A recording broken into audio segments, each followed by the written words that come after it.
Baiklah, kita akan mulai kajian eh, sekarang. Berhubung Ustadz sudah masuk ke dalam Zoom. Bismillah, Assalamualaikum warahmatullahi wabarakatuh. Bismillah, Alhamdulillah, wassalatu wassalamu ala Rasulillah wa ala alihi wa ashabihi ajma'in, amma ba'd. Puji dan syukur kita panjatkan kepada Allah Subhanahu wa Ta'ala, dan salawat serta salam semoga terlimpah curahkan kepada Nabi Muhammad SAW, pada pada keluarga, para sahabat, para tabiin, tabiut tabiin. Mudah-mudahan kita semua yang hadir di sini senantiasa mengikuti sunnah-sunnahnya hingga akhir zaman nanti. Alhamdulillah, kita sudah masuk ke hadis ke-18, pembahasan ke-6 dari kajian rutin kita, kajian kitab Jami'ul Ulum wal Hikam, dengan tema tentang takwa dan akhlak mulia yang insya Allah akan disampaikan oleh Ustaz Zuna Faisal Mista Hafizahullah yang telah hadir di tengah-tengah kita. Sebelum kita mulai, mohon mempersiapkan diri untuk menyimak nanti kajian yang akan disampaikan Ustadz, mencatat beberapa hal-hal yang penting, kemudian berusaha dengan baik untuk mengamalkan tentunya. Dan apabila ingin bertanya nanti di sesi kedua, silahkan raise hand atau menyalakan zoomnya bagi para ikhwan. Untuk para akhwat mungkin langsung bertanya saja tanpa menyalakan videonya, atau menuliskan pertanyaannya dengan menjaprinya ke Ana, boleh di Zoom ini atau di kolom chat yang ada di Zoom ini. Kita sapa dulu. Assalamualaikum Ustadz. Waalaikumsalam warahmatullahi wabarakatuh. Ayakumullah, Kang Kausar, gimana kabarnya? Alhamdulillah Ustadz. Alhamdulillah Allah khair, barik baik, fikum. sehat. Wafikum Alhamdulillah. barakallah. Ustadz juga gimana kabarnya di Madinah? Alhamdulillah sehat, alhamdulillah baik. Jazakumullah Alhamdulillah. khair. Wa jazakumullah khair. Di Bandung lagi dingin Ustadz. Masya Allah, Iya, Masya Allah. baik. Kayak Semoga para jamaah sudah siap, dan tanpa berpanjang lebar, Ana persilahkan pada Ustadz untuk memulai kajian. Tafadhol Ustadz. Naam, jazakumullah khair, barakallahu fikum, Kang Kausar dan juga tim. Bismillahirrahmanirrahim. Assalamualaikum warahmatullahi wabarakatuh. Alhamdulillahi Rabbil Alamin. Wassalatu wassalamu ala ashrafil anbiya'i wal mursalin. Nabiina Muhammadin sallallahu alaihi wa ala alihi wa sahbihi ajma'in. Amma ba'd. Allahumma allimna ma yanfa'una wanfa'na bima 'allamtana wa zidna ilma. Allahumma aslih lana sya'nana kulla wa la takilna ila anfusina tarfata 'ain. Subhanaka la ilma lana illa ma'alamtana innaka antal alimul hakim. Ikhwati fiddin, rahimani wa rahimakumullah. Semoga Allah senantiasa merahmati kita semua, menambahkan taufik dan hidayah, serta memberikan perlindungan kepada kita dimanapun kita berada. Kita akan lanjutkan biiznillahi ta'ala pembahasan atau pembacaan kitab Jami'ul Ulum wal Hikam yang ditulis oleh Al-Imam Al-Hafidh Abdul Faraj Abdurrahman Ibnu Syihabuddin yang terkenal dengan Ibnu Rajab Hambali rahimallahu taala, yaitu Jami'ul Ulum wal Hikam. Dan alhamdulillah dengan pertolongan Allah kita sudah membacakan hadis yang ke-18 beserta penjelasan-penjelasan yang dijelaskan oleh penulis rahimallahu taala. Dan alhamdulillah ya, penjelasan muallif atau penulis di sini memang sangat sangat dalam dan lumayan panjang ya, sehingga satu hadis ini kita sudah bacakan kurang lebih 5 atau 6 pertemuan ya, sampai sekarang belum belum tuntas ya. Insya Allah kita akan bacakan sedikit demi sedikit penjelasan syarah dari hadis ini oleh beliau rahimahullah taala. Nah, qala muallif rahimahullah taala Hadits Tsamin Asyar, hadis ke-18, An Abi Dzar, Jundub ibn Junada, wa Abi Abdurrahman, Mu'adz ibn Jabal radhiyallahu taala anhuma, an Rasulillahi sallallahu alaihi wasallam, qala, dari sahabat Abu Dzar yang bernama Jundub bin Junana dan juga Mu'adz bin Jabal, ya semoga Allah meridhoi keduanya, dari Rasulullah SAW, Nabi SAW pernah bersabda, ittaqillaha haitsu ma kunta wa atbi'is sayyi'atal hasanata tamhuha wa khaliqin nasa bi khuluqin hasan. Kata Rasulullah SAW, bertakwalah engkau di mana saja engkau berada, kemudian balaslah perbuatan buruk, ya diganti dengan perbuatan baik. Perbuatan baik akan menghapus keburukan tersebut, dan berakhlaklah dengan manusia dengan akhlak yang baik. Rawahu Tirmidzi wa qala hadisun hasan. Diriwayatkan Imam Tirmizi dan beliau mengatakan hadis tersebut hadis hasan. Wa fi ba'din nusakh, di sebagian manuskrip, qala hasanun sahih. Imam Tirmizi mengatakan hasanun sahih. Naam. Ittaqillaha, ya, di dalam hadis ini ada 3 poin utama, ya. Hidayah petunjuk dari Rasulullah SAW. Yang pertama tentang takwa, kemudian sifat takwa, yaitu takwa dan sifatnya, bertakwalah engkau di mana saja engkau berada. Yang kedua tentang perbuatan buruk, kesalahan atau dosa terhapus dengan perbuatan baik. Kemudian poin yang ketiga, berakhlak yang baik kepada manusia. Nah, kita masih pada poin yang kedua yang berkaitan dengan atbi'is sayyi'atal hasanata tamhuha. Dan balaslah perbuatan sayyi' atau perbuatan dosa dengan perbuatan baik. Perbuatan baik akan menghapus perbuatan dosa tersebut. Di awal pembahasan ini, beliau menjelaskan tentang bahwasanya ketika kita berusaha bertakwa kepada Allah, baik bertakwa di saat sendirian, ya, sembunyi-sembunyi, atau di hadapan orang banyak, ya, terang-terangan, terkadang kita jatuh ke dalam perbuatan dosa.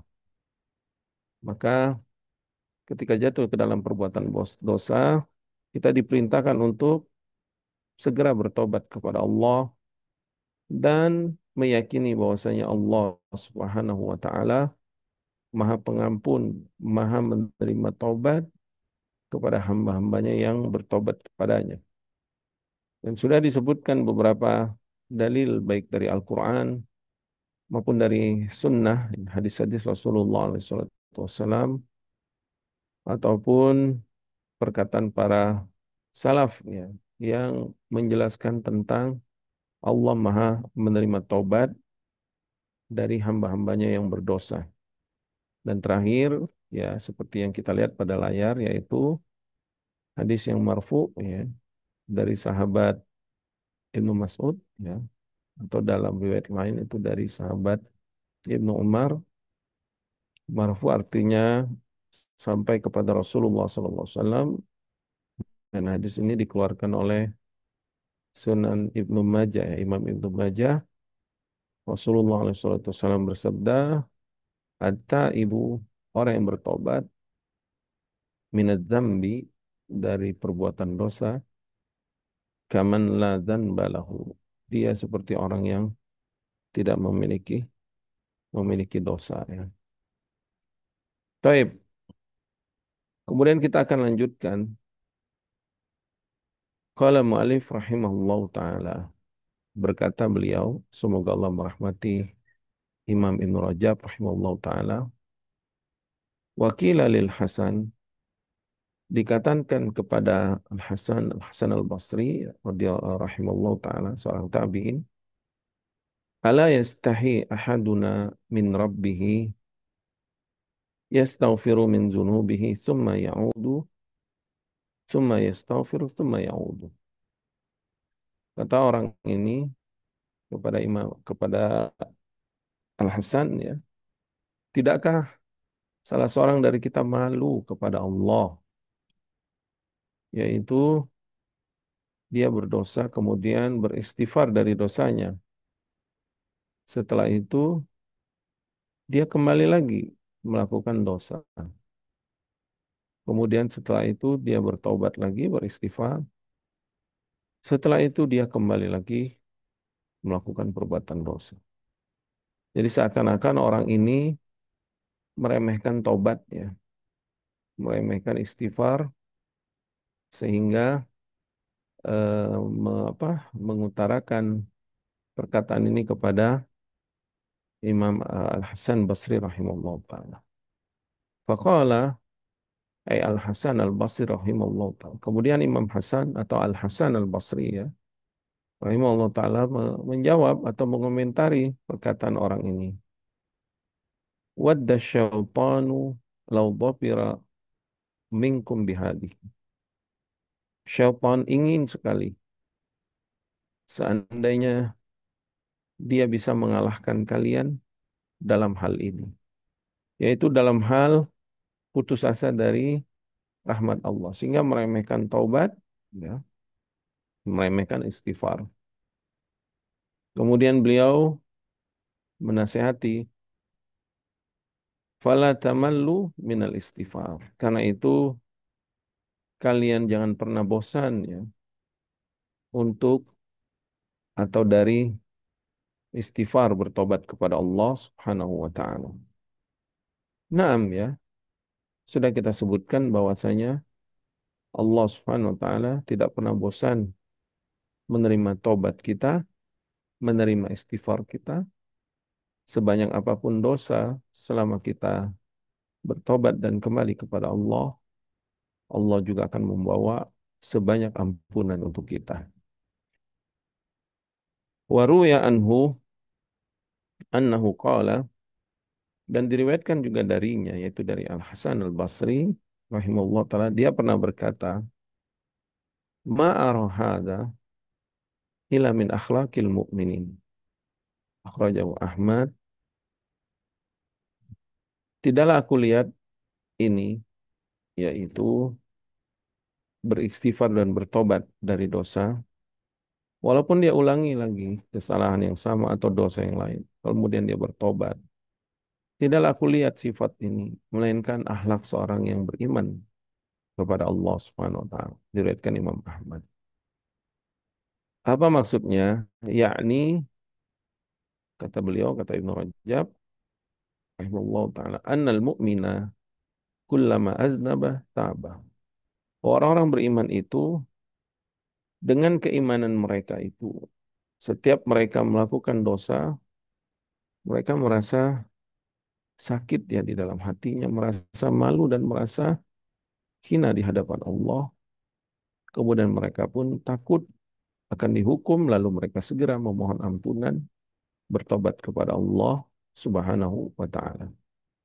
Waqad ruwiya, dan diriwayatkan ya, dalam sebuah riwayat ya, akan tetapi dikeluarkan Imam Ahmad Abu Ya'la Abu Naim, riwayat ini lemah ya sanadnya, yaitu al-mu'minu mufattanun tawwabun. Orang-orang beriman itu adalah orang-orang yang sering terfitnah, ya, maksudnya jatuh ke dalam dosa, tawwabun. Tetapi mereka setelah itu bertobat kepada Allah atau sering bertobat kepada Allah Subhanahu wa taala.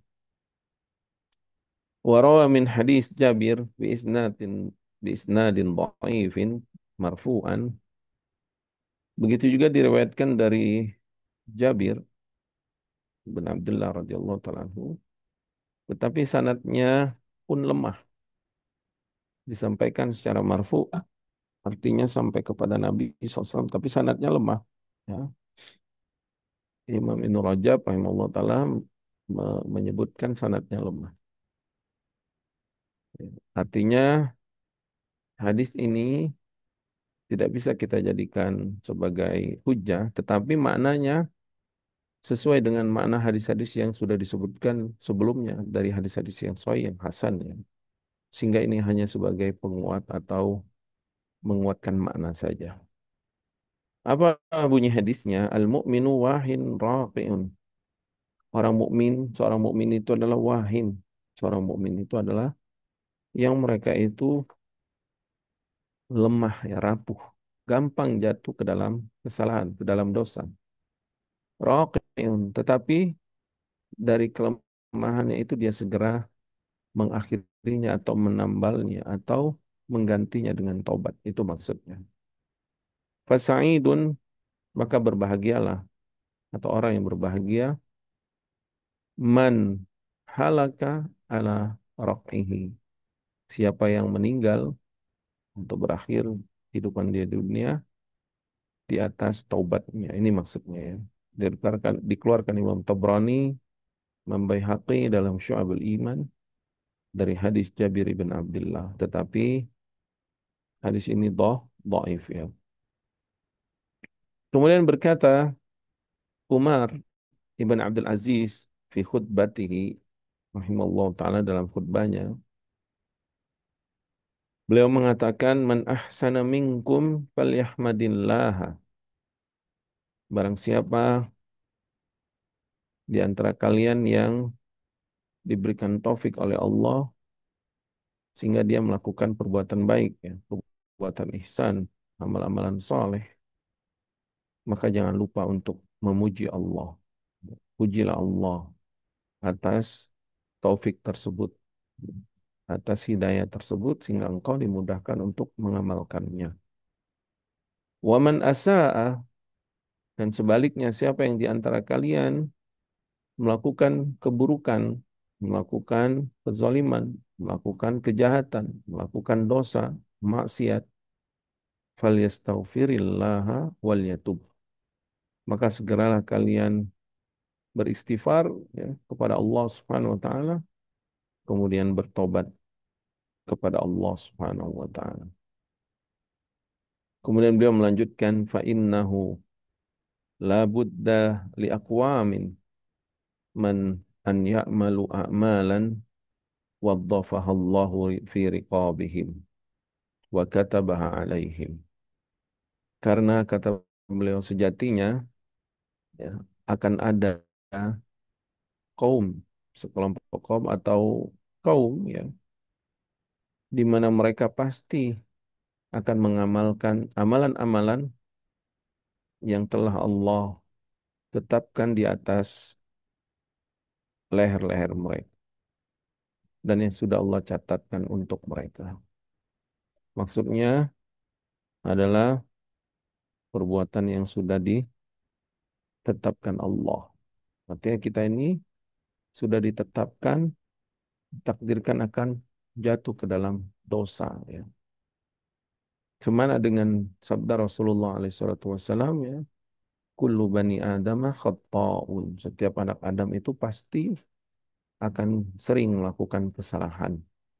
Wa khairu khatta'ina tawwabun. Dan sebaik-baik orang yang jatuh ke dalam kesalahan itu orang yang banyak bertobat kepada Allah Subhanahu wa taala.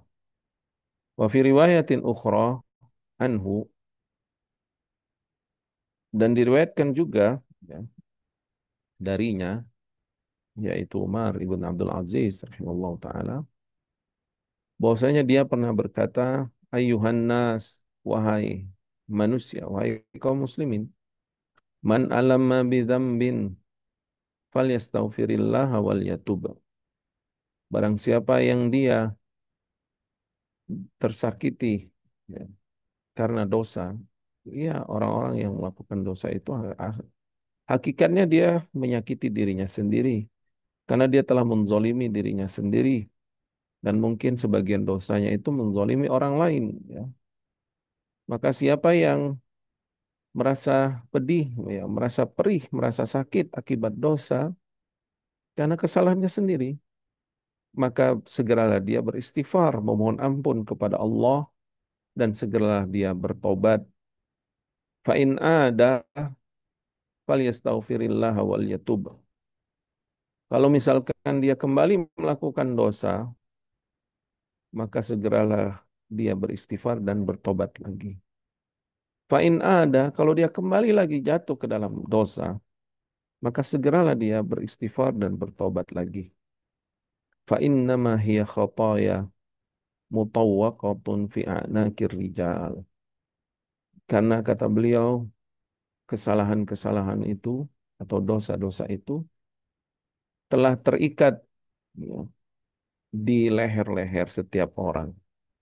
Maksudnya memang kita ini manusia yang terikat dengan takdir Allah yang akan jatuh ke dalam kesalahan dan dosa.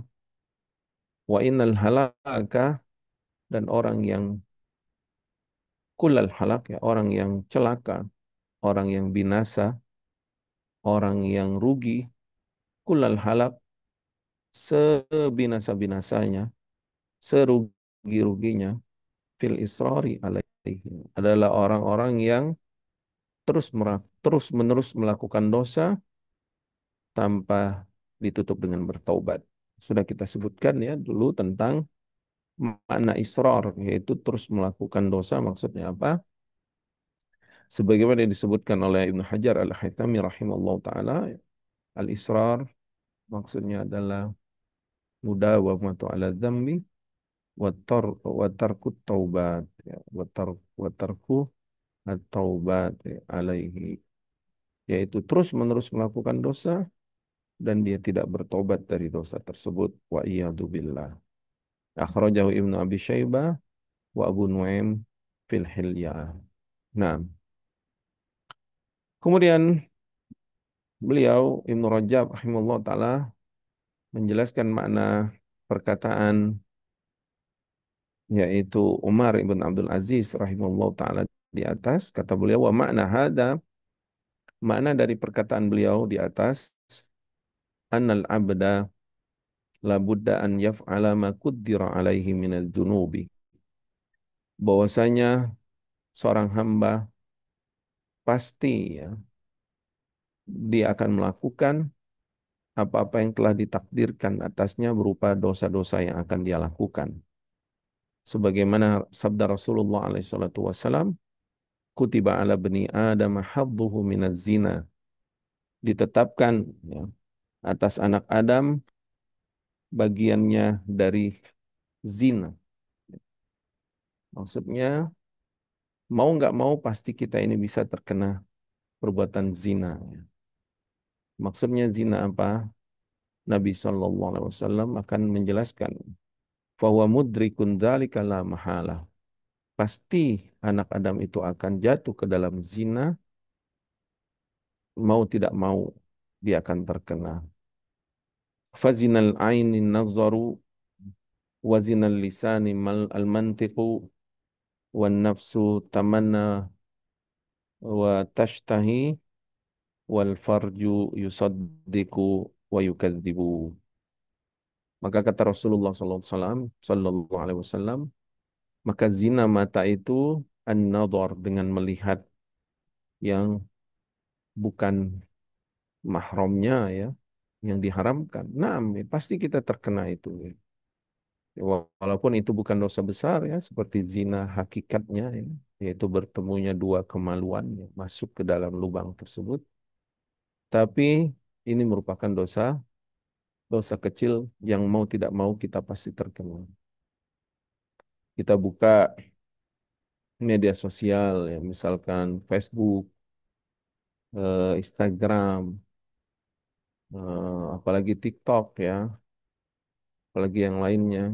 Mau tidak mau, walaupun kita tidak ingin melihatnya, terkadang dia muncul dengan sendiri dalam bentuk iklan misalkan, atau Facebook itu kan ada pertemanan-pertemanan ya, perempuan-perempuan misalkan yang bukan mahram kita, atau sebaliknya laki-laki yang bukan mahramnya, yang mereka mengupload fotonya, videonya, terkadang dia tidak menutup aurat, itu kan terlihat.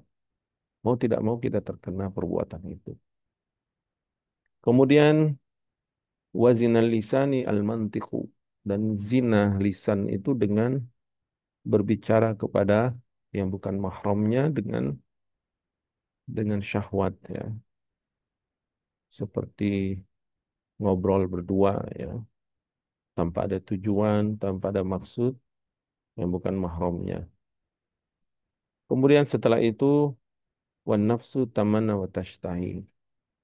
Dan jiwa kita ini bentuk zinanya adalah berangan-angan bercita-cita ya, misalkan masuk kepada pikiran kita, kepada jiwa kita wanita-wanita yang bukan mahram kita, kemudian dia berangan-angan ingin berzina dengan naudzubillah min dzalik. Kemudian yang terakhir kata Nabi SAW, wal farju yusaddiqu wa yukadzibuhu, dan kemaluanlah yang membenarkan perbuatan itu atau mendustakannya. Maksudnya bukti bahwa itu termasuk zina adalah dibuktikan dengan kemaluannya. Jika dia menahan dirinya, maka itu bukan termasuk perzinahan. Tapi jika eh, masuk pada rangsangan pada kemaluannya, maka itu dipastikan adalah zina. Walaupun itu adalah dosa kecil ya, tetapi itu termasuk kesalahan.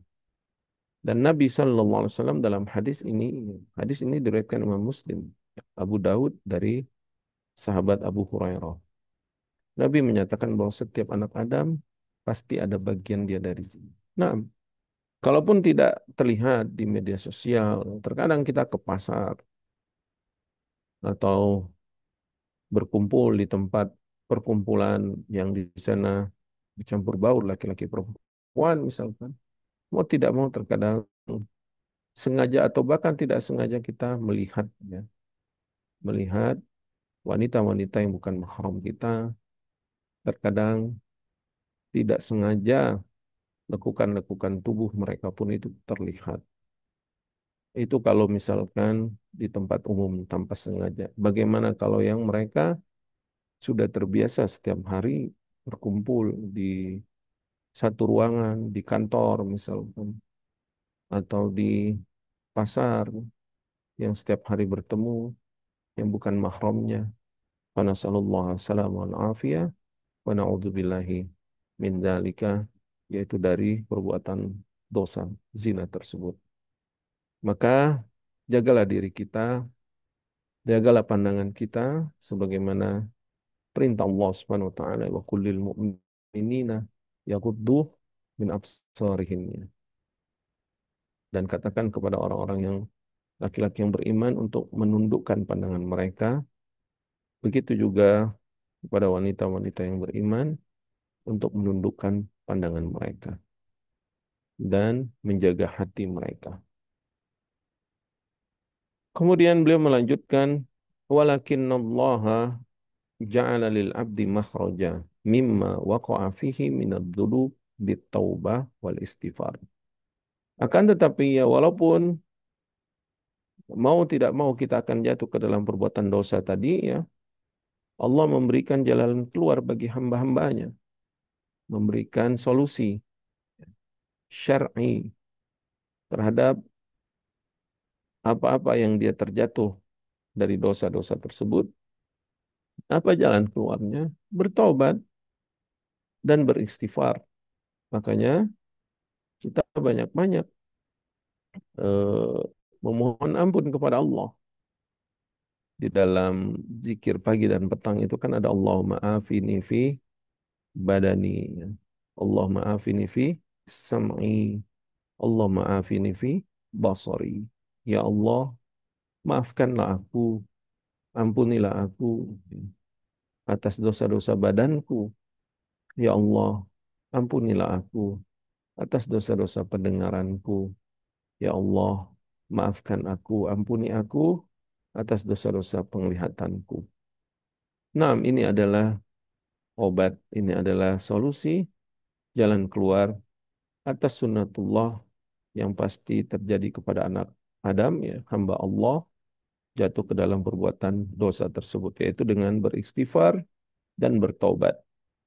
Fa'in fa'ala, jika dia melakukan itu, yaitu melakukan istighfar dan taubat, apalagi taubatan nasuha, faqad takhallasa min syarri dzambi.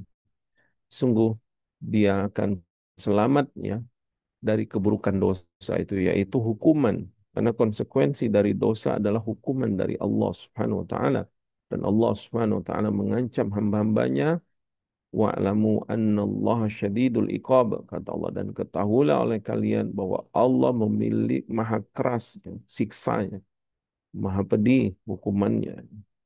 Tapi kalau dia beristighfar dan bertobat, taubatan nasuha, sebelum dia meninggal dunia, maka dia akan selamat, dia akan eh, selamat dari keburukan dosa tersebut berupa azab dan hukuman-hukuman dari Allah. Wa in asarra ala dzambi. Tapi kalau dia tidak bertobat, tidak beristighfar dan terus melakukan dosa tersebut, halaka. Hamba ini akan binasa. Nauzubillah min dzalik. Wa fil musnad Imam Ahmad dari hadis Abdullah bin Amr bin As radhiyallahu taala anhuma, ani Nabi sallallahu alaihi wasallam qol, Nabi SAW pernah bersabda, irhamu turhamu waghfiru yughfar lakum wailul li aqma'il qawli wailul lil musirrin alladzina yusirruna ala ma fa'alu wa hum ya'lamun. Kata Rasulullah alaihi salatu wasallam, sayangilah manusia, irhamu, sayangilah oleh kalian manusia atau makhluk-makhluk yang lainnya. Turhamu, niscaya engkau akan disayangi Allah Subhanahu wa taala. Waghfiru, dan maafkanlah kesalahan orang lain. Ampuni kesalahan orang lain, kezaliman orang lain kepada kita, kepada kalian. Niscaya Allah akan mengampuni kalian. Al-jaza min jinsil amal. Kemudian Nabi SAW mengatakan, celakalah, sungguh celaka li akma'il qawli, yaitu orang-orang yang keras kepala. Apa yang dimaksud akma'il qaul, keras kepala? Yaitu orang yang dengar, dengar doang. Kemudian mereka nasihat, tauji, bimbingan itu tidak masuk ke dalam hatinya, tidak diamalkan dalam kehidupannya, tapi hanya sekedar lewat saja, gitu ya. Seperti ungkapan kita, masuk kuping kanan, keluar kuping kiri. Ini istilah akma il qaul. Akma itu adalah jamak dari qam'un, yaitu corong. Corong itu.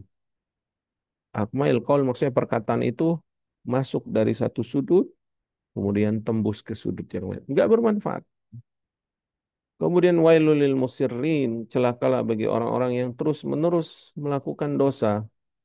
Alladzina yusirruna ala ma fa'alu, yang terus-menerus melakukan maksiat dan dosa, apa yang mereka kerjakan itu, wahum ya'lamun, dan mereka mengetahui itu dosa, dan mereka tidak bertobat kepada Allah Subhanahu wa taala. Diriwayatkan Imam Ahmad, kemudian dan juga Abdul ibn Humaid, ya, dan Imam Bukhari dalam Adabul Mufrad, Imam Baihaqi dalam Syu'abul Iman, Syu'abul Iman, dan yang lainnya. Kemudian beliau menafsirkan makna akma'ul qaul tadi, yang keras kepala itu. Apa kata Ibnu Rajab rahimahullah taala? Wa fassara wa fussira akma'ul qauli, dan ditafsirkan makna dari akma'ul qauli, yaitu biman kanat udunahu kal qam'i lima yasma'u minal hikmati wal mau'idatil hasanah. Di mana telinga dia itu seperti corong, ya, telinganya ini seperti corong. Artinya masuk air, ya, corong itu kan masuk air, airnya nggak ditampung gitu.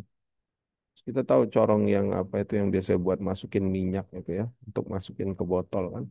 Dia nggak menampung air, tapi dia hanya me, me- apa me, dilewatin saja. Jadi telinganya seperti corong. Dari apa yang dia dengar berupa hikmah atau mau'idhah al-hasanah, nasihat-nasihat yang baik, ya. Nasihat-nasihat yang baik, bimbingan, petunjuk.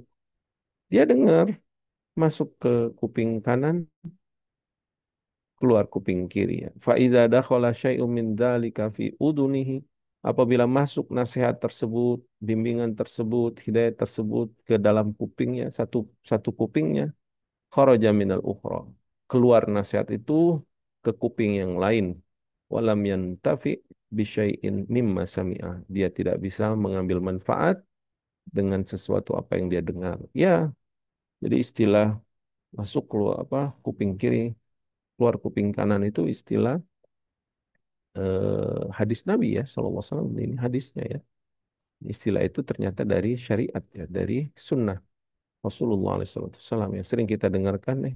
Kamu nih jangan seperti orang yang terima nasihat itu masuk kuping kanan keluar kuping kiri ya. Ternyata itu adalah ungkapan dari Rasulullah SAW.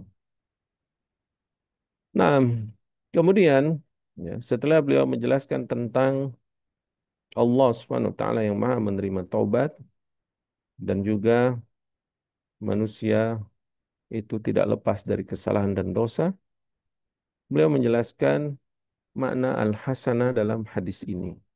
Apa makna al-hasanah dalam hadis ini? Yaitu, dan ikutilah perbuatan buruk dengan perbuatan baik.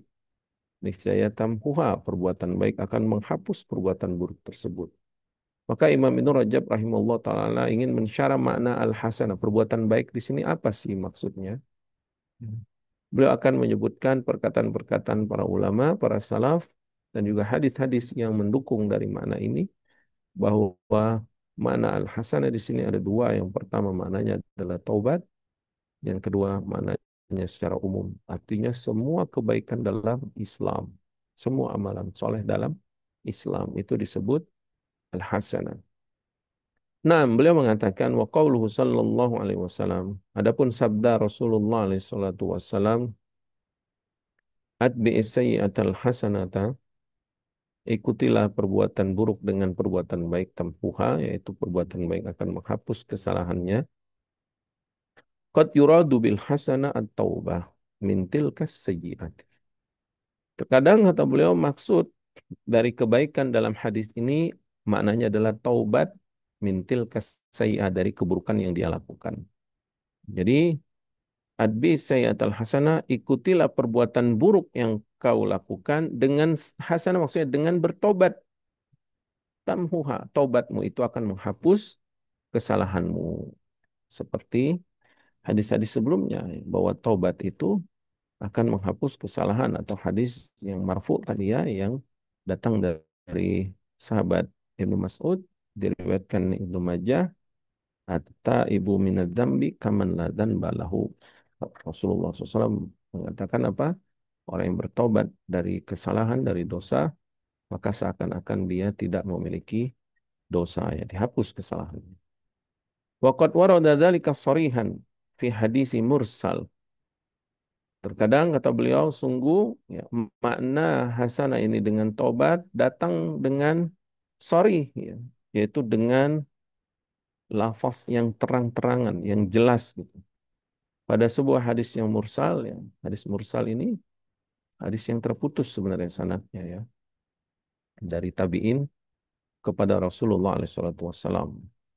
Karena tabi'in tidak pernah mendengar atau tidak pernah mendengar langsung atau bertemu dengan Rasulullah SAW. Tetapi para sahabat, para ulama berselisih tentang hukum hadis mursal, mursal tabi'in, khususnya tabi'in yang kibar. Sebagiannya menjadikan dia hujjah, sebagiannya tidak secara mutlak. Adapun mursal sahabat atau mursal dari kalangan sahabat, yaitu seorang sahabat yang sebenarnya dia tidak mendengar langsung dari Rasulullah SAW, dia mendengar dari sahabat yang lain. Tetapi dia mengatakan, qala Rasulullah SAW. Dan para ulama sepakat, mursal sahabi itu hujjah ya. Karena para sahabat mereka semuanya adil. Ya, ada sebuah kaidah dalam ilmu hadis ya, sahabiyun kulluhum udulun. Semua sahabat Rasulullah SAW mereka adalah orang yang adil yang tidak mungkin berdusta atas Rasulullah SAW, sehingga periwayatan mereka pasti diterima. Ya.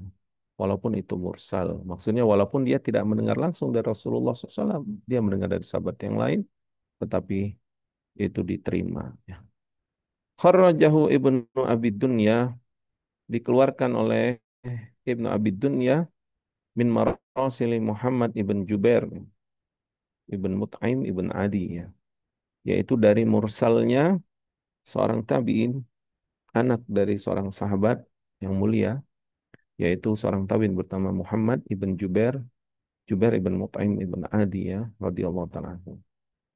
Anna Nabiya sallallahu alaihi wasallam, bahwasanya Rasulullah sallallahu alaihi wasallam, lama ba'atha Mu'adan ilal Yaman, ketika Nabi hendak mengutus Mu'adz bin Jabal radhiyallahu taala anhu ke negeri Yaman untuk berdakwah, untuk menyampaikan wahyu Allah, ya, menyampaikan ilmu yang dia dapat dari Rasulullah alaihi salatu wasallam. Dan ini bukti kemuliaan, keagungan sahabat Mu'adz bin Jabal radhiyallahu taala anhu.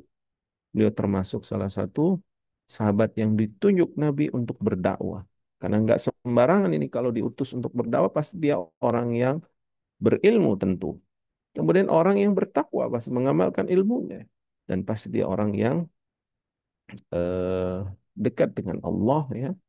Dan orang yang dekat dengan Rasulullah SAW. Mu'az bin Jabal radhiyallahu ta'ala diutus ke negeri Yaman. Kemudian Nabi bersabda, ya Mu'az, wahai Mu'az, ittaqillaha mastata'ta.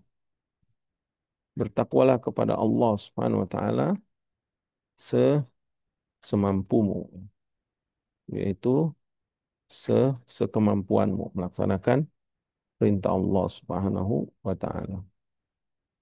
Kemudian wa'mal biquwwatika lillah azza wa jalla ma'a taqatah. Dan beramallah dengan sekemampuanmu, dengan kekuatanmu yang Allah berikan kepadamu. Lillah, untuk Allah. Ikhlas karena Allah Subhanahu wa taala. Ma'ataqata, ay mastata', semampumu. Kemudian wazkurillaha azza wa jalla inda kulli sajaratin wa hajarin. Dan berzikirlah engkau mengingat Allah Subhanahu wa taala di setiap pepohonan atau bebatuan. Maksudnya fi kulli ahwalihi. Setiap keadaan beliau untuk senantiasa berzikir kepada Allah Subhanahu wa taala. Kemudian Rasulullah sallallahu alaihi wasallam melanjutkan, wa in ahdatsta dzanban, kalau engkau melakukan perbuatan dosa, fa ahdits indahu taubatan, maka segeralah engkau melakukan taubat. Jadi kalau engkau melakukan dosa, segeralah engkau melakukan taubat. Dan ini syahid, ini adalah makna yang sharih yang disebutkan Ibnu Rajab rahimahullah taala, bahwa makna al-hasanah dalam hadis 18 ini maknanya adalah taubat, sebagaimana hadis, ya, mursal, ya, mursal Muhammad bin Jubair tadi yang diriwayatkan Ibnu Abdi Dunya, bahwa kata Nabi SAW, kalau engkau melakukan dosa, maka segeralah bertobat. In sarran fasarrun, wa in alaniyatan fa'alaniyatun. Apabila engkau melakukan dosa di saat sembunyi-sembunyi, fasarrun, maka bertobatlah kepada Allah dengan sembunyi-sembunyi. Ya, maksudnya gantilah perbuatan dosamu itu dengan perbuatan baik, baik secara sembunyi-sembunyi. Wa in ala niatan, kalau engkau pernah melakukan dosa dengan terang-terangan, fa'ala niatun, maka gantilah dia atau bertobatlah kepada Allah Subhanahu wa taala dengan terang-terangan, atau beramal solehlah dengan terang-terangan. Akhrajahu at-Tabrani, ya, dalam Majma' Zawaid, dan juga wa qala anhu al-Haythami isnaduhu hasan. Kemudian wa kharrajahu Abu Nuaim bima'nahu min wajhin akhar dhaifun an Mu'adz. Dikeluarkan juga Abu Nuaim dengan makna yang sama, dengan jalan yang lain, tetapi eh, dia lemah, ya. Hadis ini lemah sampai kepada Mu'adz bin Jabal. Wa qala Qatadah, berkata Al-Imam Qatadah, Qatadah ibn Di'amah As-Sadusi ya, rahimallahu taala, seorang tabi'in ya, seorang ulama dari kalangan tabi'in, ahli tafsir, yang beliau wafat tahun 117 Hijriah ya. Berkata Qatadah, qala Salman, kemudian dia mengatakan, berkata Salman. Salman adalah Al-Farisi ya, Salman Al-Farisi radhiyallahu ta'ala anhu, sahabat yang agung ya, yang dia datang dari negeri Persia, yang beragama Nasrani kalau nggak salah terakhir, kemudian dia masuk Islam setelah melihat tanda-tanda kenabian Rasulullah Sallallahu Alaihi Wasallam. Naam, riwayat ini tidak bersambung ya, karena Qatadah sebenarnya tidak bertemu dengan sahabat Salman ya. Qatadah tidak bertemu dengan sahabat Salman karena Salman wafat di tahun 35 Hijriah, sedangkan Qatadah wafat pada tahun atau lahir pada tahun 60 Hijriah. Jadi sebenarnya tidak bertemu ini. Tapi dia mengatakan qala Salman. Tapi periwayatan ini diterima karena Qatadah merupakan perawi yang thiqah, mufassir ya. Tidak jarang kita dengar nama beliau ya ketika menafsirkan Al-Quran yang beliau dapatkan dari para sahabat Rasulullah SAW. Sehingga periwayatan dari beliau diterima ya, walaupun secara sanad ini sebenarnya terputus ya. Berkata Salman, "Idza asa'ta sayyi'atan fi sariratin." Apabila engkau melakukan kesalahan di di waktu tersembunyi atau di tempat yang tersembunyi, fa'ahsin hasanatan fi sariratin, maka segeralah engkau berbuat baik ya, di waktu yang tersembunyi tersebut atau di tempat yang tersembunyi. Artinya balas ya, langsung ganti dengan perbuatan baik. Wa idza asa'ta sayyi'atan fi alaniyatin, kalau engkau melakukan dosa atau keburukan, suatu keburukan atau dosa pada tempat terang-terangan gitu ya, di hadapan manusia misalkan. Fa'ahsin hasanatan fi alaniyatin. Segeralah engkau melakukan kebaikan, langsung balas itu dengan kebaikan di tempat terang-terangan tersebut. Likai takuna hadihi bihadihi. Agar apa kata beliau? Agar perkara ini menutupi yang ini. Maksudnya kebaikan tersebut menghapus kesalahan-kesalahan tersebut. Wahada yahtamilu annahu arada bil hasanati at-taubah au a'ammu minha.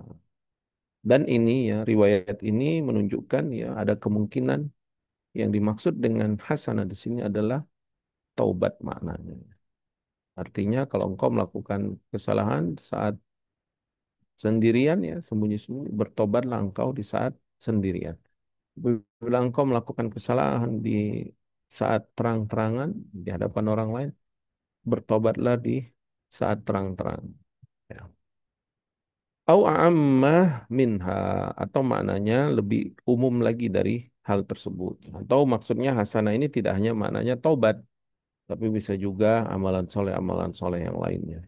Nanti Ibnu Rajab akan sebutkan riwayat-riwayat hadis-hadis yang banyak yang menunjukkan bahwa setiap amalan-amalan soleh itu di antara keutamanya adalah menggugurkan dosa, menggugurkan dosa. Dan sudah kita sebutkan ya di dalam surat Hud, Allah berfirman, innal hasanat yudhibna sayyi'at. Sesungguhnya perbuatan-perbuatan ihsan baik itu menggugurkan dosa. Walaupun makna hasanat di situ adalah salat, tapi juga bisa dimaknai dengan yang lainnya. Atau dalam surat An-Nisa Allah berfirman, in tajtanibu kaba'ira ma tunhauna anhu nukaffir ankum sayyi'atikum wa nudkhilkum mudkhalan karima. Jika engkau menjauhi perbuatan dosa yang dilarang, maka Allah akan menghapus kesalahan-kesalahan kalian dan memasukkan kalian ke tempat yang mulia ya. Dan ayat-ayat atau dalil-dalil yang lain yang menunjukkan bahwa perbuatan-perbuatan baik itu, amalan-amalan hasanah tadi ya, atau amalan soleh itu bisa menggugurkan dosa ya. Tetapi yang pertama ini beliau ingin menjelaskan bahwa makna al-hasan adalah taubat. Kemudian beliau menguatkan lagi dengan dalil-dalil di dalam Al-Quran ya, tentang taubat ya dari dosa. Allah berfirman, "Wa qad akhbarallahu fi kitabih." Dan Allah Subhanahu wa taala telah mengabarkan di dalam kitabnya Al-Qur'an, "Anna man taba min dzambihi fa innahu yughfaru lahu dzambahu." Ai dzambuhu. Barang siapa yang bertobat dari dosa, maka Allah akan mengampuni untuknya dari dosa tersebut, diampuni oleh Allah. Au yutabu alaih, atau Allah terima tobatnya ya. Fi mawadi katsiratin, yaitu ayat-ayat yang semakna ini banyak sekali di dalam Al-Qur'an. Seperti dalam surah An-Nisa ayat 17, Allah berfirman, "Innamat taubatu 'ala Allahi lilladzina ya'maluna as-su'a bijahalatin thumma yatubuna min qarib. Faulaika yatubullahu 'alaihim wa kana Allahu 'aliman hakima." Kata Allah, hanya saja tobat di sisi Allah itu, atau tobat yang diterima oleh Allah, atau tobat yang akan Allah berikan. Syekh Sa'di rahimahullah ta'ala sudah kita sebutkan ya, kalau nggak salah pada pertemuan yang lalu, tafsir dari ayat ini. Yang dimaksud innamat taubatu 'ala Allah, artinya taubat itu nau'an ya. Taubat itu ada dua macam. Yang pertama taufik dari Allah untuk bertobat, artinya Allah memberikan taufik, memberikan hidayah kepada hambanya, kemudian hidayah itu sampai ke dalam hatinya, lalu dia pun sadar dan dia berhenti dari dosa dan ingin bertobat kepada Allah. Jadi itu sebenarnya tobat itu taufik dari Allah. Makanya banyak-banyaklah kita meminta taufik kepada Allah Subhanahu wa taala. Al-muwaffaq man waffaqahullahu. Kata para ulama, orang yang diberikan taufik adalah orang-orang yang Allah berikan taufik kepada mereka. Itu orang-orang yang meminta berdoa kepada Allah diberikan taufik. Kemudian yang kedua, taubat itu adalah diterima taubat. Jadi yang pertama taufik, kemudian diterimanya taubat. Maksudnya taubat dari Allah. Taubat dari Allah ini Allah akan berikan kepada siapa? Lilladzina ya'maluna su, kepada orang-orang yang melakukan asu, perbuatan buruk ya, dosa ya. Bijahalatin, akibat kebodohan mereka. Al-jahala di sini disebutkan oleh para mufassir, maksudnya terkadang jahilnya dia bukan jahil dari hukum tersebut. Terkadang dia tahu ini haram, seperti khamr haram, zina haram, riba haram, mencuri haram, ghibah haram, dan yang lainnya. Dia tahu.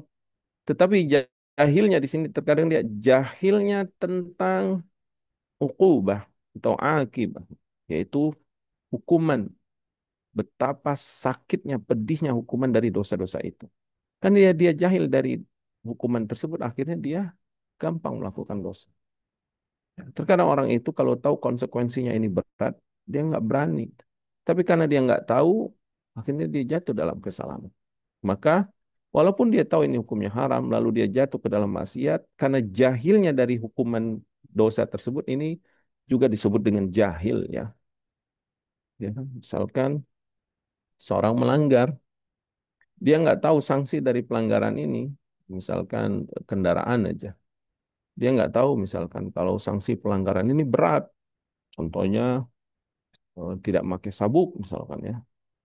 Dia kira ini sanksinya ringan, ternyata setelah ditilang dia harus membayar denda 1 juta rupiah. Langsung dia, wah banyak banget, berat banget gitu kan. Kalau gitu tadi saya pasang sabuk saya, karena dia jahil, itu jahil namanya. Ya, terkadang kita nggak tahu betapa beratnya dosa riba, hukumannya itu. Makanya penting kita menuntut ilmu, membaca buku-buku para ulama tentang kabair, tentang dosa-dosa besar. Karena di sana akan dijelaskan akibat buruk dampak dari dosa-dosa dan hukuman dari dosa-dosa tersebut. Atau jahil juga, jahil tentang keagungan Allah, jahil tentang Asmaul Husna, jahil tentang sifat-sifat Allah. di mana Allah melihat dia. Allah maha melihat perbuatannya. Allah maha mendengar ucapannya. Allah maha mengawasi perbuatannya. Allah maha mencatat semua gerak-geriknya. Dan Allah mengawasi dia. Jadi dia jahil tentang keagungan Allah. Atau dia tidak mengenal keagungan Allah Subhanahu wa taala, kebesaran Allah Subhanahu wa taala. Itu pun disebut jahil ya. Jadi ya'maluna su'a bijahil. Makanya ada istilah setiap pendosa itu fahuwa jahil. Kata para ulama itu setiap orang yang melakukan maksiat hakikatnya dia itu adalah orang yang jahil. Summa yatubuna min qaribin. Kemudian setelah dia melakukan dosa karena kejahilannya tadi ya, bukan berarti dia tidak tahu hukumnya ya. Ingat jahil di situ. Kemudian dia bertobat min qaribin dalam waktu yang dekat. Syekh Sa'di rahimahullah taala menafsirkan makna min qaribin ini dua. Yang pertama min qabli muayyanatil maut. Yang pertama itu ya, yang kedua adalah min qaribin ay qaribin min dzambin. Qaribin min dzambi, yaitu dekat dari dosa itu. Artinya saat melakukan dosa atau setelah itu dengan cepat dia sadar, dia takut, dia menyesal, dia pun bertobat kepada Allah. Atau yang pertama tadi muayyad qabla muayyanatil maut, sebelum dia melihat dengan jelas maut kematian datang kepada dia. Jadi ini tobat yang diterima Allah, yaitu tobat yang sebelum datang kematian atau tobat yang cepat segera, bersegera dia melakukan tobat. Faulaika yatubullahu alaihim. Maka merekalah yang Allah terima tobatnya. Karena tobat saat melihat kematian ini disebut taubat ittirari, taubat yang terdesak, yang udah ya nggak bisa apa lagi saya tobat, maka nggak diterima oleh Allah. Tapi kalau dia tobat sebelum mati, dia masih punya pilihan untuk terus melakukan dosa atau untuk berhenti dengan kesadaran dia, dengan ikhtiarnya dia. Maka itu disebut dengan tobat ikhtiari, kata para ulama. Maka tobat ikhtiar itu diterima Allah. Adapun tobat ittirari, tadi tobat yang terdesak itu tobat yang tidak diterima Allah. Ya. Maka bertobatlah kita, bersegera dalam bertobat sebelum kita dicabut nyawanya ya. Apalagi kematian itu datang dengan tiba-tiba ya. Kemudian wa qauluhu ta'ala, "Tsumma inna rabbaka lilladzina 'amilus su'a bijahalatin tsumma tabu min ba'di dzalika wa aslahu inna rabbaka min ba'diha laghafurur rahim." An-Nahl 119. Kemudian sungguh Rabb engkau terhadap orang-orang yang melakukan dosa dengan kejahilan mereka, kemudian mereka bertobat. Ya, setelah melakukan itu, mereka segera bertobat. Kemudian wa aslahu, dan mereka memperbaiki dirinya dengan melakukan ketaatan-ketaatan, meninggalkan maksiat. Inna rabbaka min ba'dih, sungguh Rabbmu setelah itu, sungguh laghafur, maha pengampun, rahim, dan maha penyayang. Dan firman Allah dalam surat Al-Furqan ayat 70 tentang tiga dosa besar ini, kesyirikan, membunuh, dan perzinahan. Kemudian Allah sebutkan hukumannya ya, berat. Bahkan disebutkan di situ apa hukuman yang sangat berat ya. Illa man taba, kecuali kalau atau siapa saja yang bertobat, wa amana wa amila amalan salihah, kemudian dia beriman, maksudnya menambahkan keimanannya ya. Kemudian dia beramal, menambahkan keimanannya dengan menambahkan ilmu ya, dengan menuntut ilmu, dengan belajar. Kemudian dia beramal amalan yang saleh, faulaika yubaddilullahu sayyiatihim hasanat. Maka mereka lah yang akan Allah ganti perbuatan buruk mereka, diganti dengan perbuatan-perbuatan yang baik ya, dengan kebaikan-kebaikan. Dan juga firman Allah dalam surat Thaha ayat 82, wa inni laghaffarun liman taba wa amana wa amila salihah tsumma ihtada. Dan sungguh aku, kata Allah, adalah yang maha pengampun bagi siapa yang bertobat dan yang beriman dan beramal soleh, kemudian meminta petunjuk atau mendapatkan petunjuk dari Allah Subhanahu wa taala. Begitu juga dalam surat Maryam ayat 60, Allah berfirman, "Illa man taba wa amana wa amila salihan faulaika yadkhulunal jannata wa la yuzlamuna syai'a." Kecuali siapa saja yang bertobat dan beriman dan beramal saleh, sungguh mereka itulah yang akan dimasuk atau akan masuk ke dalam surga dan Allah tidak pernah menzolimi mereka sedikit pun. Dan firman Allah dalam surat Ali Imran ayat 135, "Walladzina idza fa'alu fahishatan aw dhalamu anfusahum dzakarullah fastaghfaru lidzunubihim wa may yaghfiru dzunuba illallah." Dan orang-orang yang apabila melakukan perbuatan fahisya, perbuatan keji, dosa besar, au dzalamu anfusahum atau menzalimi diri mereka, dosa-dosa kecil dan yang lainnya, dzakarullah, mereka langsung mengingat Allah, fastaghfaru lidzunubihim, mereka pun beristighfar, memohon ampun, bertobat dari dosa-dosa tersebut. Wa may yaghfiru dzunuba illallah, dan siapa yang bisa mengampuni dosa selain Allah? Ternyata tidak ada ya. Al-ayatin, dan ayat-ayat yang lain. Ya, artinya atau ayat-ayat yang disebutkan ini. Jadi ini adalah dalil-dalil di dalam Al-Quran bahwasanya Allah Subhanahu wa taala menerima tobat bagi orang-orang yang bertobat setelah melakukan dosa ya, atau kesalahan.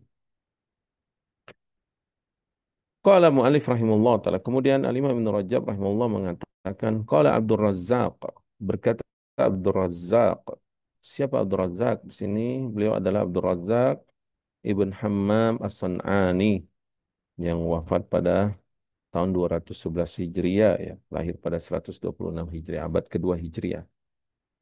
Beliau termasuk ulama yang besar ya, pemilik kitab yang sangat besar juga, yang sangat agung, Musannaf ya, kitab hadis-hadis, kumpulan dari hadis-hadis Nabi, Musannaf ya. Beliau ini berguru dengan Sufyan Ats-Tsauri dan beliau termasuk gurunya Imam Ahmad dan Imam Bukhari ya. Qala akhbarana Ja'far ibn Sulaiman, dia berkata, menceritakan kepada kami Ja'far ibn Sulaiman Ad-Dubai ya, yang lahir di pertengahan abad kedua. Beliau termasuk tabi'un tabi'in ya, tabi'ut tabi'in. Beliau muridnya Malik bin Dinar ya rahimahullah taala. Kemudian Antabit, dari Sabit, Sabit Al-Bunani, seorang tabi'in, murid Anas bin Malik ya. An Anas ibn Malik radhiyallahu taala anhu. Anas bin Malik adalah sahabat Nabi SAW, termasuk sahabat yang dekat, termasuk khadim Rasulullah SAW, pembantu Nabi SAW. Sahabat Anas ini adalah sahabat yang didoakan Rasulullah SAW ya. Dalam hadis Bukhari, Nabi SAW mendoakan Allahumma aktsir malahu wa waladahu wa baraka lahu fima a'taitahu. Ya Allah, perbanyaklah hartanya, perbanyaklah anak-anak keturunannya, kemudian berkahilah untuknya apa yang kau berikan kepadanya. Dan doa Nabi diijabah Allah. Ya, Anas bin Malik radhiyallahu taala anhu termasuk sahabat yang setelah wafatnya Rasulullah SAW yang dikaruniai banyak harta, dikaruniai banyak apa namanya banyak keturunan dan termasuk sahabat yang umurnya panjang ya, beliau wafat pada tahun 97 Hijriah, termasuk sahabat yang lama hidupnya ya, Anas bin Malik radhiyallahu taala anhu. Dia berkata, "Balaghani, telah sampai kepadaku, anna iblis, bahwasanya iblis." Ya, ini adalah perkara yang gaib. Dan para sahabat ketika menceritakan perkara yang gaib nggak mungkin dari diri mereka sendiri. Pasti ini datangnya dari Rasulullah SAW. Ya. Telah sampai kepadaku ya bahwasanya iblis, hina nazalat hadhil ayat, saat turun ayat ini, yaitu surat Al-Imran ayat 135 ya, tentang sifat-sifat orang yang bertakwa. Allah berfirman, "Walladzina idza fa'alu fahishatan," dan orang-orang yang apabila melakukan perbuatan keji, dosa besar, au dzalamu anfusahum, atau menzalimi diri mereka, dosa kecil, zakarullah, mereka pun segera mengingat Allah, fastaghfaru lidzunubihim, lalu mereka segera istighfar, memohon ampun atas kesalahan-kesalahan dosa mereka. Iblis ya mendengar ayat ini, baka, iblis pun menangis. Menangisnya bukan menangis menyesal atau sedih, enggak, tapi menangisnya karena nggak bisa menyesatkan manusia. Karena iblis terkutuk, terlaknat, jauh dari rahmat Allah dan memiliki sifat sombong dan pembenci, pendendam ya. Jadi tangisannya bukan tangisan yang mulia, tapi tangisan yang terhina, tercela ya. Akhrajahu Tabari dalam tafsirnya.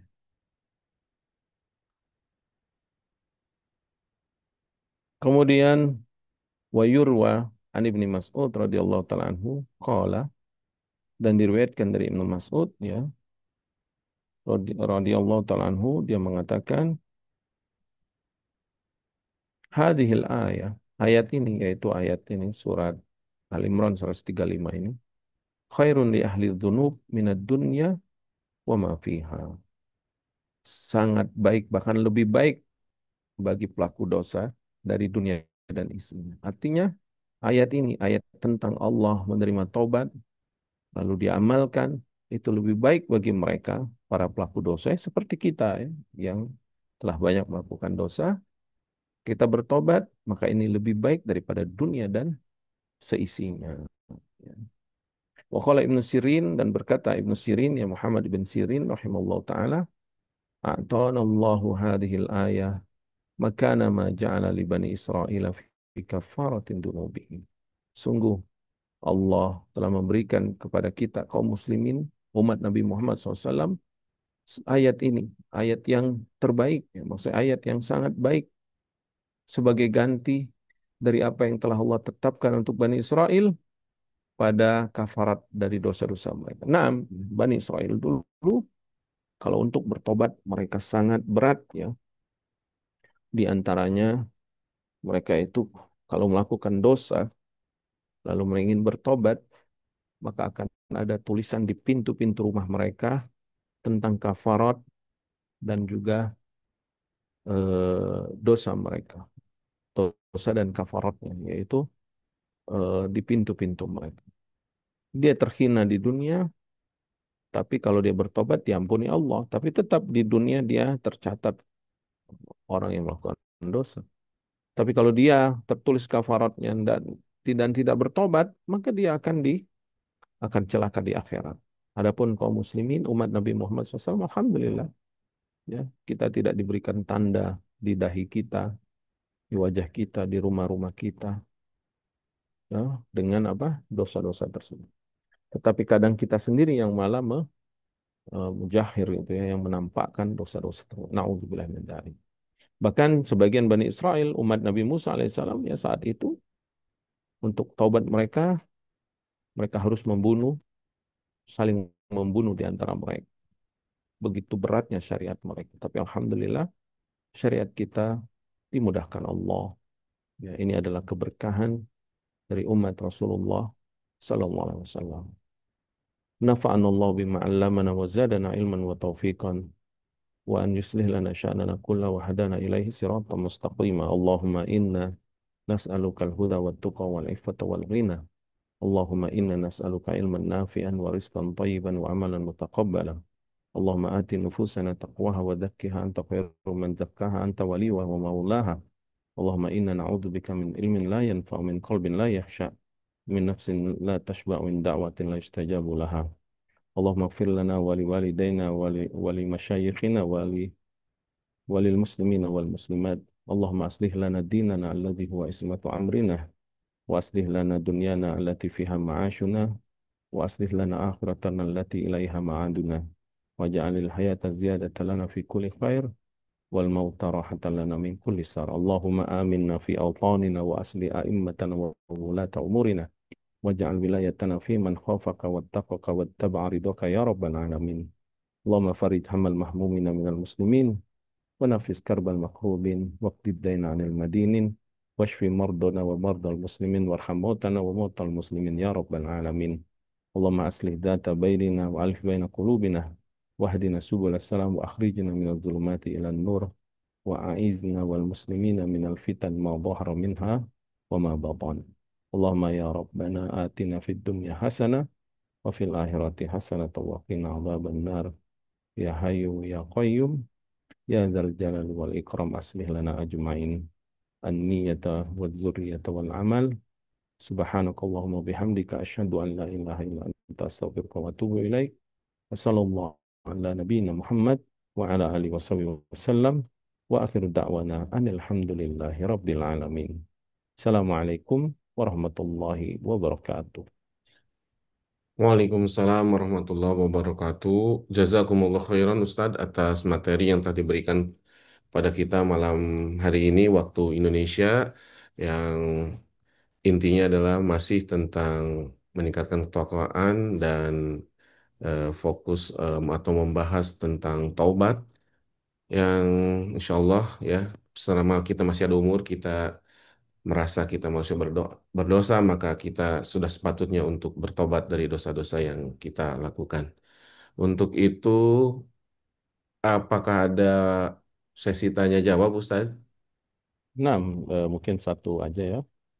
Satu, Fadhal enam. Kak. Fadhal, Kak. Baik Ustaz. Kepada para peserta yang ingin bertanya silahkan raise hand. Yang ingin bertanya langsung silahkan raise hand atau bisa menuliskan di chat. Baik, Abi Yahya, tafadhol Abi.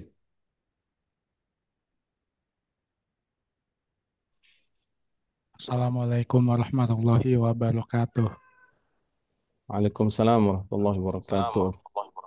Ustaz, tadi kan ada tentang zina Ustaz ya. Setiap anak Adam itu tercatat dosa zina itu. Nah, Ustaz, gimana kalau seumpama kita di satu daerah Ustaz ya, di kampus misalkan, terutama di PTN di negeri ini, di mana para mahasiswanya itu kelihatannya sengaja gitu mereka tidak menutup ini mereka, tidak menutup aurat mereka.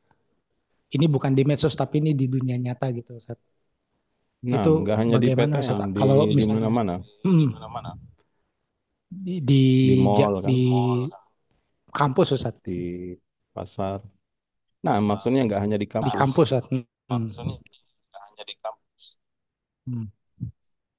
Tapi Itu pertanyaannya, apakah kita berdosa Ustaz? Sumpama seumpama kalau bagian dari tubuh mereka itu terlihat sama kita, apakah kita berdosa gitu? Itu pertanyaan pertama gitu Ustaz. Yang kedua, bagaimana cara bertobat bagi dosa yang seumpama dulu kita pernah mengambil barang orang tanpa izin gitu Ustaz. Itu cara tobatnya itu gimana Ustaz? saya barakallahu fikum. Dulu banget. Iya Ustaz.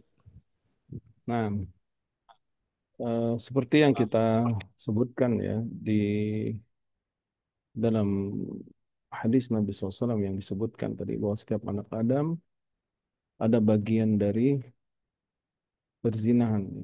Zina di sini maksudnya dosa kecil ya. Karena zina yang dosa besar itu adalah sampai bersetubuh seperti suami istri ya. Yaitu zina zina al-ain nan nazar, zina lisan al-mantik, kemudian wan nafsu tamanni wa tashtahi wal farju yusaddiqu wa yukadzibuhu. Sebagaimana sabda Rasulullah SAW. Zinanya mata melihat, zinanya mulut berbicara, kemudian zinanya hati jiwa itu dengan berangan-angan. Nah, zina di sini maksudnya kesalahan atau dosa kecil yang pasti tidak luput kita akan jatuh ke dalam. Lalu bagaimana bertobat? Kita bertobat dengan memperbanyak istighfar.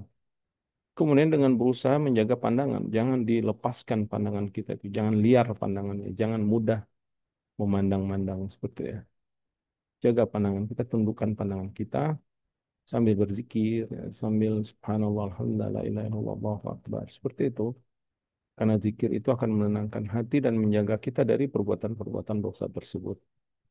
Kemudian setelah itu juga berzikir pagi dan petang ya, karena di dalam zikir pagi dan petang itu diantaranya ada itu dari Allah maafin fi badani, Allah maafin fi sam'i, Allah maafin fi basar, itu merupakan bacaan doa ya, bacaan zikir dan di dalamnya ada doa permohonan ampunan atas kesalahan kita.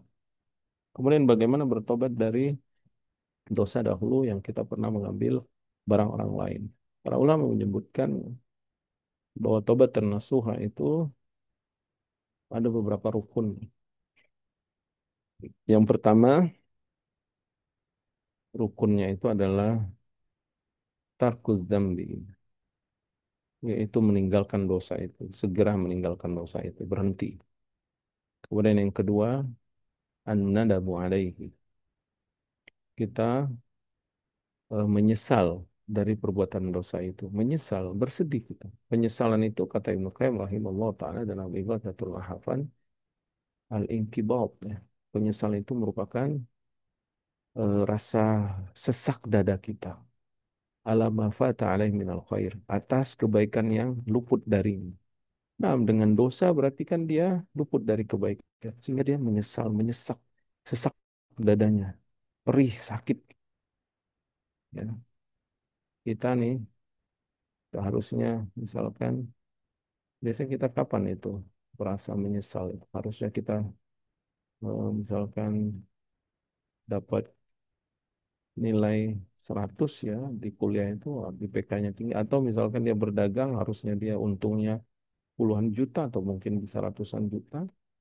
Tapi karena kesalahan dia, karena ketoledoran dia, karena eh, ya ketidakseriusan dia nyantai, nggak memperbaiki produknya atau kliennya, customernya nggak dilayani dengan baik. Akhirnya saingannya yang menurut dia bisa aja mendapatkan keuntungan itu sampai ratusan juta. Dia hanya mendapatkan keuntungan puluhan ribu atau mungkin dia nggak untung sama sekali. Itu kan nyesek kan.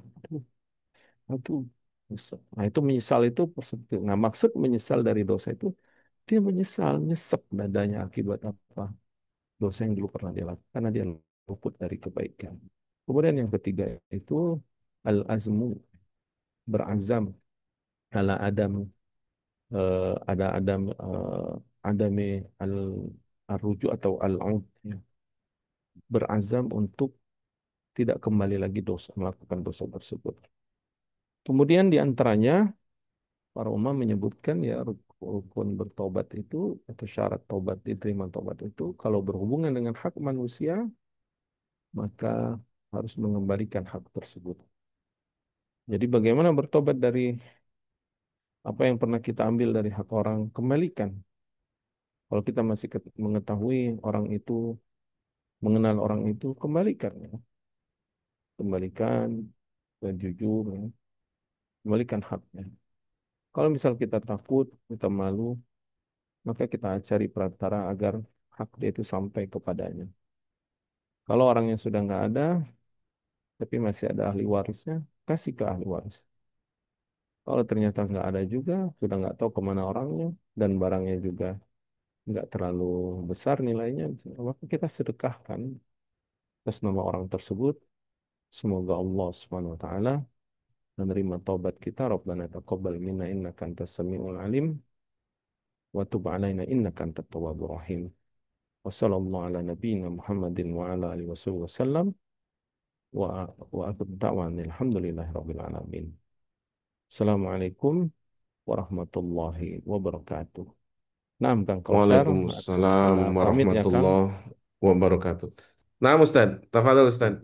Jazakumullah Assalamualaikum khairan. warahmatullahi wabarakatuh. Waalaikumsalam warahmatullahi wabarakatuh. Jazakumullah khairan, barakallahu fikum, Ustadz, atas materi dan juga jawaban dari pertanyaan dari jamaah tadi. Alhamdulillah kajian kita sudah berakhir dan Ana mohon maaf apabila ada kekurangan pada kajian malam ini. Semoga kita bisa memperbaikinya di lain waktu dan insya Allah apa yang kita dengarkan mudah-mudahan ilmu menjadi ilmu yang bermanfaat dan bisa kita amalkan. Untuk itu kita akan karena masih ada lanjutan, insya Allah kita akan bertemu di kajian berikutnya. Ana ucapkan sekali lagi jazakumullah khairan. Kita tutup dengan doa kafaratul majlis. Subhanakallahumma wa bihamdika asyhadu an la ilaha illa anta astaghfiruka wa atubu ilaik. Assalamualaikum warahmatullahi wabarakatuh. Insya